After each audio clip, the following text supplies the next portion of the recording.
గన్నవరం ప్రజలకు,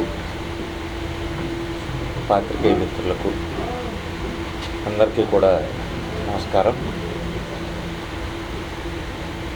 ఈరోజు గన్నవరం నియోజకవర్గానికి అసెంబ్లీ అభ్యర్థిగా వైఎస్ఆర్ కాంగ్రెస్ పార్టీ తరఫున గౌరవనీయ ముఖ్యమంత్రి జగన్మోహన్ రెడ్డి గారి ఆశీస్సులతో ఈ నియోజకవర్గంలో వైఎస్ఆర్ పార్టీ వ్యవస్థాపక సభ్యులు, పెద్దలు, పూజ్యులు, గౌరవనీయులు దుట్టా రామచంద్రరావు గారి ఆశీస్సులతో, అట్లాగే పెద్దిరెడ్డి రామచంద్రారెడ్డి గారు, మిథున్ రెడ్డి గారు, రామరెడ్డి గారి సహకారంతో, నా మిత్రుడు కొడాలి నాని గారి సహకారంతో, అలాగే సోదరులు శోభరత్ రెడ్డి గారు, లక్ష్మి గారు, రామచంద్రరావు గారు పాప, వీరందరి సహకారంతో కూడా ఈరోజు నేను గన్నవరం అసెంబ్లీ నియోజకవర్గానికి వైఎస్ఆర్ కాంగ్రెస్ పార్టీ అభ్యర్థిగా ఫ్యాను గుర్తు మీద పోటీ చేయడం జరుగుతుంది. నేను ఇది 4వసారి ఎన్నికల్లో నిలబడటం. 20 సంవత్సరాల నుంచి రాజకీయాల్లో ఉన్న నేను గత 3 సార్లు కూడా తెలుగుదేశం పార్టీ బీఫారం మీద పోటీ చేయటం, ఒకసారి విజయవాడ పార్లమెంటు పోటీ చేసి పరాజయం పాలవడం, తర్వాత గన్నవరంలో 2 సార్లు అసెంబ్లీ అభ్యర్థిగా పోటీ చేయటం, 10 సంవత్సరాల నుంచి శాసనసభ్యుడిగా సేవ చేయడం జరిగింది. ఈ రోజున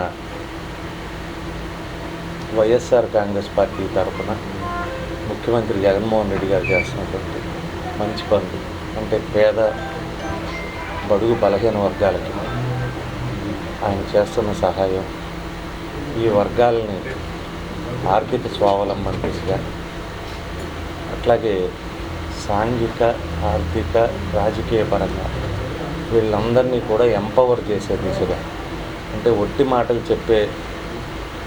చెప్పటం, పేపర్ల మీద రాయటం కాకుండా నిజంగా ఈ వర్గాలన్నింటినీ కూడా ఉన్నత స్థానంలో నిలబెట్టడానికి ఒక తరాన్ని బ్రహ్మాండంగా ప్రభుత్వ పాఠశాలలను అభివృద్ధి చేసి ఇంగ్లీష్ మీడియంని ప్రవేశపెట్టి బోధనాంశంగా ఐబీ సిలబస్ కూడా పెడతానని చెప్పి రాబోయే తరాన్ని భారతదేశానికి గర్వకారణంగా తయారు చేయడానికి ముఖ్యమంత్రి గారు చేస్తున్నటువంటి విశేషమైన కృషిని అభినందిస్తూ, ఒక ప్రభుత్వ పాఠశాలలో చదువుకున్న విద్యార్థిగా, ప్రభుత్వ పాఠశాలల్లో పనిచేసిన ఉపాధ్యాయుల కొడుకుగా నేను నా సామాజిక బాధ్యతగా, అంటే సమాజంలో ఉన్నటువంటి అట్టడుగు వర్గాలు, పేద బడుగు బలహీన వర్గాలు, దిగువ మధ్యతరగతి వర్గాలు, ఇవన్నీ కూడా బాగుండాలి, వీళ్ళ పిల్లలు చదువుకోవాలి, వీళ్ళందరికీ వైద్యం అందాలి. ఎప్పుడో ఒక్కసారి ఏదైనా అనుకోని ఉపద్రవం వైద్యం రూపంలో వస్తే వాళ్ళు ఇల్లు అమ్ముకోనో, స్థలం అమ్ముకోనో, బంగారం అమ్ముకోనో, పుస్తకాలు అమ్ముకోనో వైద్యం చేయించుకోలేని పరిస్థితికి కూడా వెళ్ళిపోయే పరిస్థితి, తర్వాత ఆర్థికంగా అప్పుల పాలైపోయి కుటుంబం గడవని పరిస్థితి. ఇటువంటి పరిస్థితుల నుంచి రాజశేఖర రెడ్డి గారు ఆరోగ్యశ్రీ పెట్టి ఈ పిల్లలను చదివించడానికి ఫీజు రీఎంబర్స్మెంట్ పెడితే, జగన్మోహన్ రెడ్డి గారు ఇంకో 4 అడుగులు ముందుకేసి 1వ తరగతి నుంచి కూడా ప్రభుత్వ పాఠశాలలో ఇంగ్లీష్ మీడియం పెట్టి, ఒట్టి కార్పొరేట్ కాలేజీల్లో చదువుకునే పిల్లలే ఎందుకు ఇంగ్లీష్ చదువుకోవాలి, పేద బడుగు బలహీన వర్గాలు ఎందుకు చదువుకోకూడదు, దొరలు, పెత్తందారులు, డబ్బులున్న వాళ్ళ పిల్లలే బాగా చదువుకోవాలా, వీళ్ళు ఎందుకు చదువుకోకూడదు, నేను చదివిస్తాననే ఉద్దేశంతో ప్రభుత్వ పాఠశాలల్లో అత్యున్నత ప్రమాణాలతో ఆల్రెడీ ఉన్నటువంటి బ్రహ్మాండమైనటువంటి టీచింగ్ స్టాఫ్ని అప్గ్రేడ్ చేస్తూ ఒక తరాన్ని ముందుకు నడిపించే కార్యక్రమం ఆయన భుజానెత్తుకున్నారు. అట్లాగే ఆసుపత్రులను కూడా డెవలప్ చేయడం. కరోనా సమయంలో మనం చూసాం, భారతదేశం మొత్తంలో కూడా అందరూ చప్పట్లు కొట్టారు, గంటలు కొట్టారు, లైట్లు వెలిగించారు, సంఘీభావాలు తెలియజేశారు. కానీ అన్ని రాష్ట్రాల్లోకి బాగా పనిచేసిన ప్రభుత్వం ఆంధ్రప్రదేశ్ ప్రభుత్వం. కరోనా కాలంలో, కష్టకాలంలో కూడా కరోనా ఉందని చెప్పకుండా ముఖ్యమంత్రి గారు పేదలు 3 పూటల ఇంట్లో భోజనం చేసేట్టు వాళ్ళకి ఏదో రకమైన సహాయం ఏదో రూపంలో చేసి చన్నీళ్ళకి వేడి నీళ్ళలాగానో వేడి నీళ్ళకి చన్నీళ్ళలాగానో వాళ్ళ జీవితాలు నిలబడేట్టు చేయగలిగారు.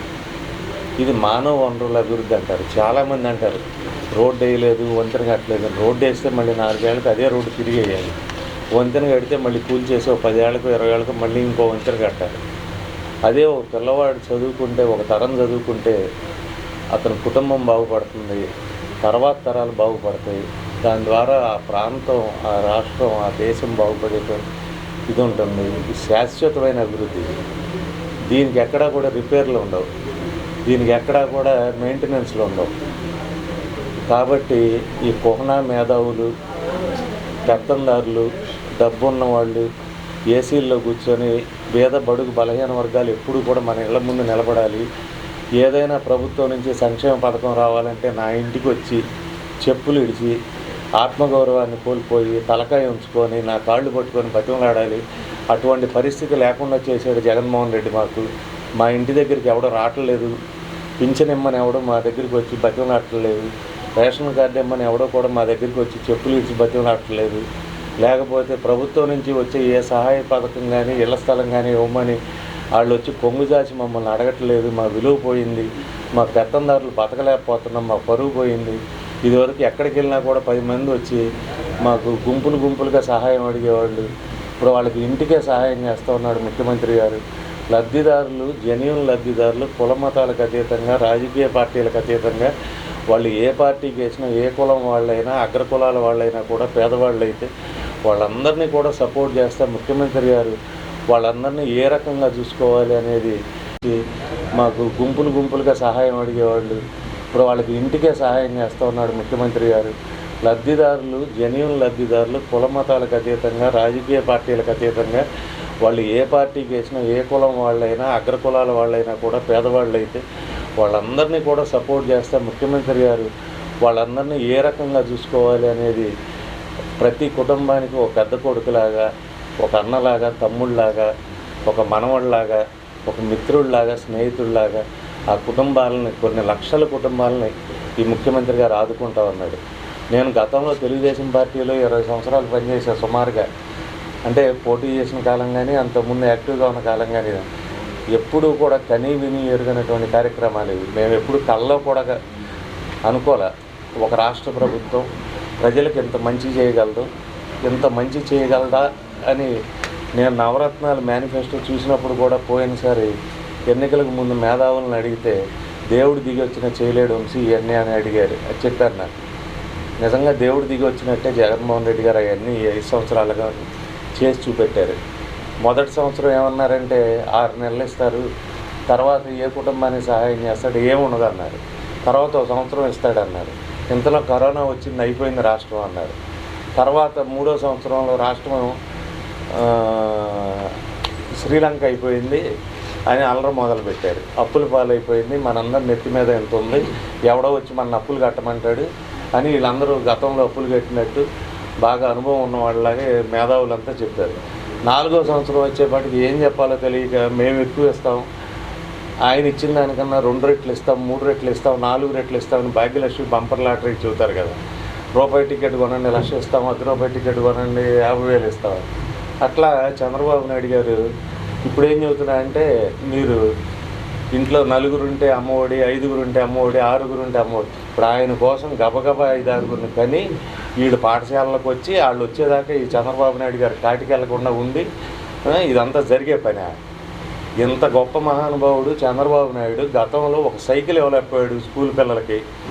సైకిల్ ఖరీదు ఒక 5-6 వేల రూపాయలు. 5 సంవత్సరాలు పనిచేస్తుంది అంటే సంవత్సరానికి 1000 రూపాయలు ఒక విద్యార్థి మీద ఖర్చు పెట్టలేని నీచ నిపుణుల దరిద్ర రాజకీయవేత్తలందరూ వాళ్ళు చేరి సంవత్సరానికి 15,000 ఇస్తాం, 30,000 ఇస్తాం, 40,000 ఇస్తాం, 60,000 ఇస్తాం, 1,00,000 ఇస్తాం కరెంట్ అన్నారు. వీళ్ళు చెబితే కనేస్తారు, వీళ్ళు చెబితే జనం వచ్చేస్తారు వీళ్ళు పెట్టి అమ్మఒడి కోసం. కాబట్టి ప్రజలందరూ కూడా గుర్తించాలి ఎవడు దొంగ, ఎవరు నిజంగా చేసేవాళ్ళు అనేది. అట్లాగే కరెంటు తీగల మీద బట్టలు ఆరేస్తే ఈ అని కరెంటు తీగల మీద ఉచిత విద్యుత్ ఇస్తే బట్టలు ఆరేసుకోవాలని చెప్పిన చంద్రబాబు నాయుడు గారు తర్వాత ప్లేట్ ఫిరాయించి నేనే సలహా చెప్పానంటాడు, లేకపోతే కంప్యూటర్ నేనే కనిపెట్టానంటాడు, లేకపోతే ఫోన్ నేనే కనిపెట్టా అంటాడు.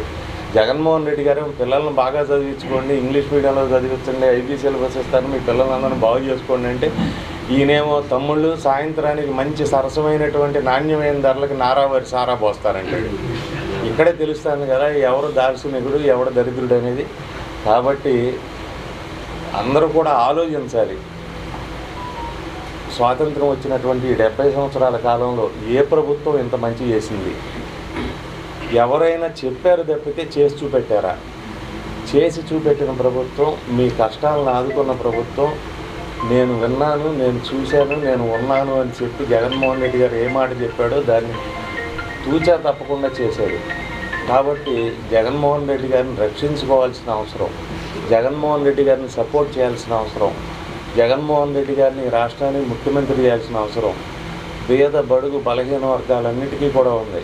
ఆయన ప్రతిరోజు ఏ వర్గాలను అయితే దగ్గర చేసుకొని రాజకీయ పరంగా, ఆర్థిక పరంగా, సాంఘిక పరంగా, సామాజిక పరంగా అత్యున్నత పదవులు ఇస్తూ వాళ్ళందరినీ ఎంపవర్ చేస్తూ చూస్తున్నారు. ఆ వర్గాలన్నిటికీ కూడా చారిత్రక ఆవశ్యకత, లేకపోతే మళ్ళీ కూడా గతంలోలాగా పెత్తందారుల కాళ్ళ కింద నలిగిపోవటం, వాళ్ళ ఇళ్ల ముందు నిలబడటం, జన్మభూమి కమిటీల దగ్గరికి వెళ్ళి పింఛన్లు ఇవ్వండి, రేషన్లు ఇవ్వండి అని బతిమలాడటం, కాళ్ళకు చెప్పులు విడిచి ఆత్మగౌరవం లేకుండా మళ్ళీ పాత రోజులు తిరిగి వస్తాయి.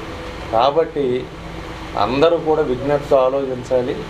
నేనైతే ఇది 4వసారి ఎన్నిక, నేను 2 సార్లు గెలిచాను. నాకన్నా ముందు ఈ నియోజకవర్గంలో గెలిచిన వాళ్ళు 5గురు శాసనసభ్యులు ఆల్రెడీ బతికున్నారు. నేను ఆరో కృష్ణుని, నేను నియోజకవర్గం. కాబట్టి ఒక నియోజకవర్గంలో నేను 3వసారి గెలిచినా 4వసారి గెలిచినా ఇది కాదు. కానీ ఈ రాష్ట్రానికి ముఖ్యమంత్రిగా జగన్మోహన్ రెడ్డి 2వసారి గెలిస్తే ఈ రాష్ట్రం యొక్క పేద బడుగు బలహీన వర్గాల యొక్క దశ దిశ మార్చగలిగిన శక్తి, ధైర్యం, నిర్ణయం తీసుకునేటువంటిది దమ్ము ఉన్న నాయకుడు జగన్మోహన్ రెడ్డి. కాబట్టి ఎటువంటి దానినైనా ఎదుర్కొని పేద బడుగు బలహీన వర్గాల కోసం ఎన్ని ఇబ్బందులైనా కూడా ఎదుర్కొని ఈ వర్గాలను పైకి తీసుకురాగలిగిన శక్తి ఉన్న నాయకుడు, సంకల్పం ఉన్న నాయకుడు జగన్మోహన్ రెడ్డి. కాబట్టి జగన్మోహన్ రెడ్డి గారిని సంరక్షించుకోవాలి. జగన్మోహన్ రెడ్డి గారిని మీరే కాదు, మేమందరం సంరక్షించుకోవాలి, మనందరం సంరక్షించుకోవాలి. జగన్మోహన్ రెడ్డి గారిని జనం రక్షించుకోవాలి. కాబట్టి అందరికీ కూడా విజ్ఞప్తి చేస్తూ ఉన్నాను. ఈ ముఖ్యమంత్రి గారు ఉంటే పేద బడుగు బలహీన వర్గాలు బతుకుతాయి. ఈ ముఖ్యమంత్రి గారు ఉంటే ఈ సంక్షేమ పథకాలు కొనసాగుతాయి. మీరు చూస్తూ ఉన్నారు, ఒకరోజు ఏమంటారు, వాలంటీర్లు అంతా దొంగలు, వాలంటీర్లు ఇళ్ళకెళ్ళి భర్త లేనప్పుడు తలుపులు కొడుతున్నారు, వీళ్ళతో ఉద్యోగం, మూటలు మోసే ఉద్యోగం, వీళ్ళ సంఘ విద్రోహ శక్తులు, చంద్రబాబు నాయుడు గారి ఆయన తాబేదారులు కానీ ఇన్ని రకాల కామెంట్స్ చేస్తారు. ఎన్నికలు వచ్చేప్పటికి మళ్ళీ ఏమంటారు, తమ్ముడు వాలంటీర్లు మీరు భయపడబాగండి, మీకు 10,000 జీతం ఇస్తా అంటాడు. ముందు రోజు రామోజీరావు గారు మద్య నిషేధం విధించాలి, జగన్మోహన్ రెడ్డి గారు మద్య నిషేధం విధించలేదు అంటాడు. చంద్రబాబు గారు ఏమంటాడు, సాయంత్రానికి తమ్ముళ్ళు బాగా పనిచేసి సాయంత్రానికి ఒక ఫుల్ బాటిల్, హాఫ్ బాటిల్ తాగాలంటే నారావారి సారా, నాణ్యమైన సారా నేను సప్లై చేస్తాను తమ్ముళ్ళు అంటాడు. కాబట్టి అవుట్డేటెడ్ నాయకుడు. ఆయన ఏం మాట్లాడుతున్నాడో చంద్రబాబు నాయుడు గారికి ఒక స్పష్టత లేదు. ముందు రోజు మాట్లాడిన దానికి వెనక రోజు మాట్లాడిన దానికి చాలా తేడా ఉంటుంది. ముందు రోజు ఓడి చెబుతాడు, వెనక రోజు ఓడి చెబుతాడు. ఆయన ఏ రోజైనా కూడా ఈరోజు బీజేపీ పార్టీతో పొత్తు పెట్టుకున్నాడు. వైజాగ్ స్టీల్ ప్లాంట్ గురించి బీజేపీ పార్టీ కానీ వీళ్ళు కానీ చిలకలూరుపేట మహాసభ